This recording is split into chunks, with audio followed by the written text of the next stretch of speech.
चलिए हेलो दोस्तों। चलिए आज हम लोग समझते हैं Bihar SSC CGL. Bihar SSC CGL 2025 का जो वैकेंसी आया है 1481 पोस्ट जो आया है उसका हम लोग क्या करते हैं, पूरा सिलेबस समझते हैं और उसमें कौन कौन सा जो पद है उस पद को भी हम लोग पहले समझते हैं। इसके बाद सिलेबस में पूरा डिस्कशन हम करेंगे। वीडियो के अंत तक बने रहना है। चलिए हम समझते हैं। तो पहला जो पोस्ट है कहता है सहायक प्रशासन पदाधिकारी, इसको शॉर्ट फॉर्म में कहा जाता है एएसओ। इसका जो वैकेंसी आया है 1064 वैकेंसी आया है। योजना सहायक का पोस्ट जो आया है 88 को पोस्ट आया है। कनिष्ठ सहायक का जो पोस्ट आया है 5 को पोस्ट आया है। इसके बाद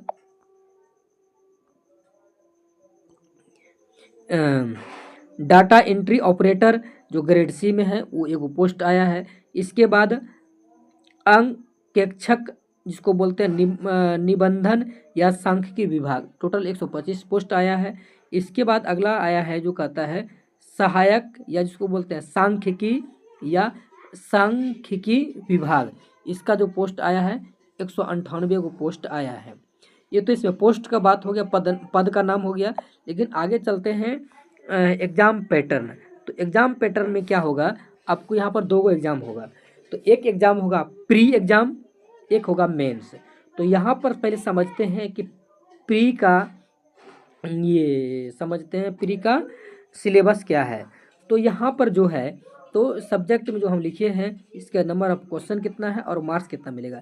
तो पहला जो है सामान्य अध्ययन, तो सामान्य अध्ययन से कितना क्वेश्चन पूछेगा, 50 क्वेश्चन पूछेगा। और ये बात को आपको पता होना चाहिए कि प्रत्येक क्वेश्चन मतलब 4 मार्क्स का पूछा जाता है। तो 50 चौकी कितना हो गया, ये 200 मार्क्स का हो गया। इसके बाद अगला कहता है सामान्य विज्ञान प्लस गणित, तो दोनों में से कितना क्वेश्चन पूछेगा, 25 क्वेश्चन पूछेगा। मतलब 25 और 25 कितना हो गया, 50।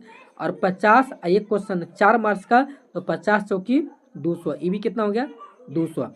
इसके बाद कहता है मानसिक क्षमता जांच, जिसको हम लोग जानते हैं रीजनिंग, ये भी कितना क्वेश्चन पूछेगा, तो 50 क्वेश्चन पूछेगा। और 50 क्वेश्चन मतलब 50 चौकी 200 नंबर्स का ये पूछेगा।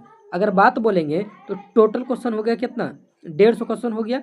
और इसके बाद 150 जब क्वेश्चन हो गया तो यहाँ अगर मार्क्स की बात करेंगे तो 150 क्वेश्चन तो हो गया, टोटल मार्क्स कहेंगे कितना हो जाएगा, ये तो ये 600 मार्क्स का हो जाएगा। यानी कि प्री का जो टोटल मार्क्स होगा कितना होगा, 600 मार्क्स का। और क्वेश्चन बोलेंगे तो 150 होगा। इसके बाद तो जो अगर प्री में कहता है कि इस कहना है कि मतलब अगर पहले प्री पास कीजिएगा तभी आपको जाकर मेंस मतलब आप एग्जाम में बैठ पाइएगा।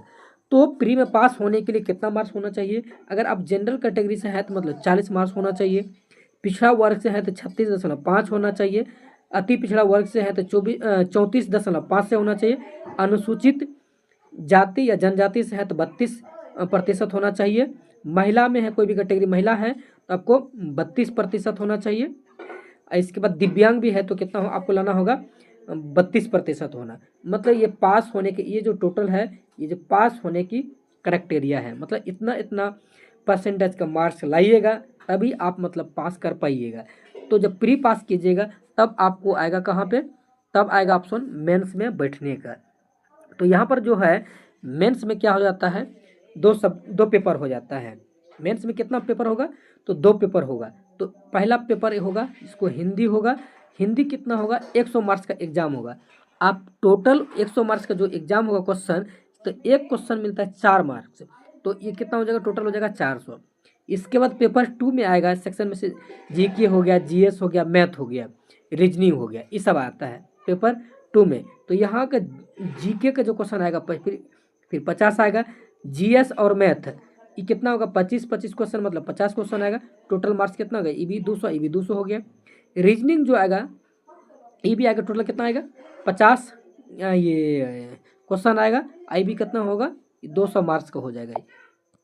तो यहाँ पे हो गया। लेकिन कहता है इसमें कंडीशन ये है कि पेपर 1 और पेपर 2 में ये कंडीशन याद रखना है कि अगर आप हिंदी जो 100 क्वेश्चन का होगा, अगर 30% अगर अंक लाते हैं या उससे अधिक लाइएगा तभी आप जाके पास हो पाइएगा।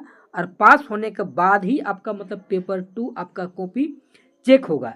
अगर पेपर 1 में अगर फेल कर जाते हैं तो अभी ऐसे भी मतलब क्या हो जाएगा, तब आपका ये तब पेपर 2 आपका जांच नहीं होगा। तो इसलिए कहता है कि आपको 30% या 30% से अधिक अंक लाना अनिवार्य होगा, तभी आपका क्या होगा, ये पेपर 2 आपका जांच होगा।